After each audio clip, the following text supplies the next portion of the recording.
सुप्रभात बच्चों। आज मैं आपको हिंदी 2 पढ़ाऊंगी। हिंदी 2 की पुस्तक का नाम है भाषा अधिगम एवं व्याकरण। भाषा अधिगम एवं व्याकरण से हम आपको लेसन 2 पढ़ाने जा रहे हैं, जिसका शीर्षक है व्याकरण। व्याकरण यानी कि ग्रामर।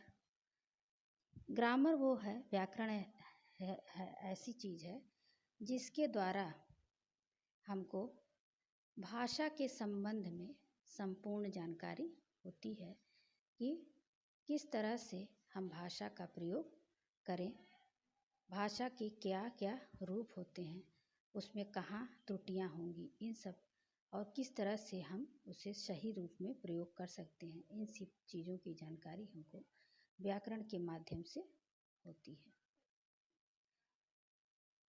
भाषा क्या है बच्चों? सबसे पहले मैं आपको ये बताती हूँ कि भाषा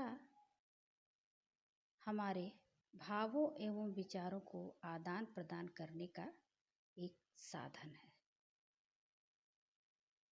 जैसे कि आप ऐसे समझिए कि यदि हम किसी से अपनी बात कहना चाहते हैं तो जिस रूप में हम कहते हैं वो हमारी भाषा होती है। भाषा के 2 रूप हैं, लिखित और मौखिक। लिखित भाषा वो होती है जो हम लिख करके अपनी बात कहते हैं या लिख करके अपने विचार प्रकट करते हैं। मौखिक भाषा उसे कहते हैं जब हम मुंह से बोल करके अपनी बात या भावनाओं को व्यक्त करते हैं। तो इस लेसन में आपको इसी की जानकारी दी जाएगी। आइए हम इसको शुरू करते हैं। आपकी पुस्तक में लेसन 2 में एक चित्र दिया गया है जिसमें 2 बच्चे आपस में कुछ बातें कर रहे हैं। पहला बच्चा, गीता मेरे को तेरे से काम था। तो लड़की उससे प्रश्न करती है, गोपाल तेरे को मेरे से क्या काम है? आपको इस वाक्य में कुछ अशुद्धियाँ लग रही होंगी।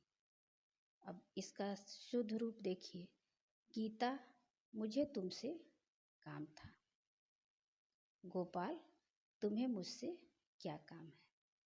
तो इस वाक्य में कहाँ गलती है, इसी बात की जानकारी हमें व्याकरण के माध्यम से होती है। कोई भी वाक्य या कोई भी शब्द शुद्ध है या अशुद्ध, इसका ज्ञान हमें व्याकरण के द्वारा होता है। व्याकरण की परिभाषा है, व्याकरण हमें शुद्ध रूप में लिखना, पढ़ना, बोलना एवं समझना सिखाता है।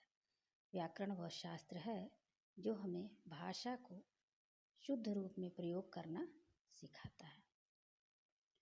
व्याकरण में हमें किन किन चीज़ों के बारे में जानकारी मिलती है बच्चों? देखिए, इसके 3 भाग हैं, वर्ण के बारे में, शब्द के बारे में, और तीसरा है वाक्य के बारे में। वर्ण क्या है? भाषा की सबसे छोटी इकाई वर्ण है। वर्णों के मेल से शब्दों का निर्माण होता है और शब्दों के मेल से वाक्य की रचना होती है।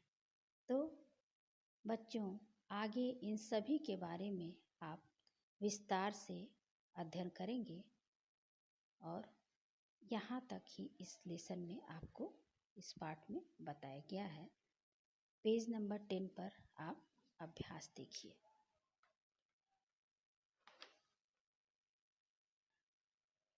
क है, इन वाक्यों को शुद्ध रूप में लिखो। आपके सामने कुछ अशुद्ध वाक्य दिए गए हैं जिनको आपको शुद्ध रूप में लिखना है। तुम तुम्हारे घर चले जाओ। बच्चों, इसका एग्जाम्पल है ये इसको हम ऐसे लिखेंगे, तुम अपने घर चले जाओ। दूसरा है, मेरा कमीज सिल गया है। इसको ऐसे लिखेंगे, मेरी कमीज सिल गई है। नंबर 3, परमात्मा का पूजा करो। इसका सही रूप है, परमात्मा की पूजा करो। नंबर 4 है, क्या कोई आम खाया? तो इसका शुद्ध रूप है क्या किसी ने आम खाया? अब देखिए दूसरा क्वेश्चन है, निम्नलिखित शब्दों का प्रयोग करते हुए शुद्ध रूप में वाक्य बनाओ। तो 1 से लेकर 5 तक वर्ड दिए गए हैं, इनके माध्यम से आपको एक एक वाक्य की रचना करनी है। पहला शब्द है दूध, तो इससे हम ऐसे वाक्य बनाएंगे, गाय दूध देती है। इसी तरह बाकी दिए गए शब्दों से आपको वाक्यों की रचना करनी है। ग नंबर है, नीचे लिखे वाक्यों में गलतियों को ढूंढकर पुनः लिखो। इसको देखिए, वाक्य में क्या अशुद्धि है।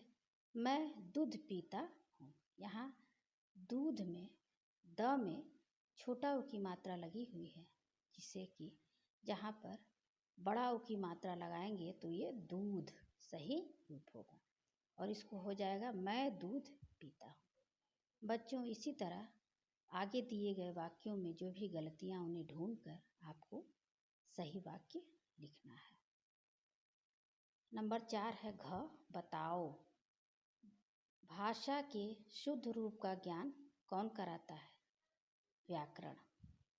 अपनी व्याकरण की पुस्तक का नाम बताओ।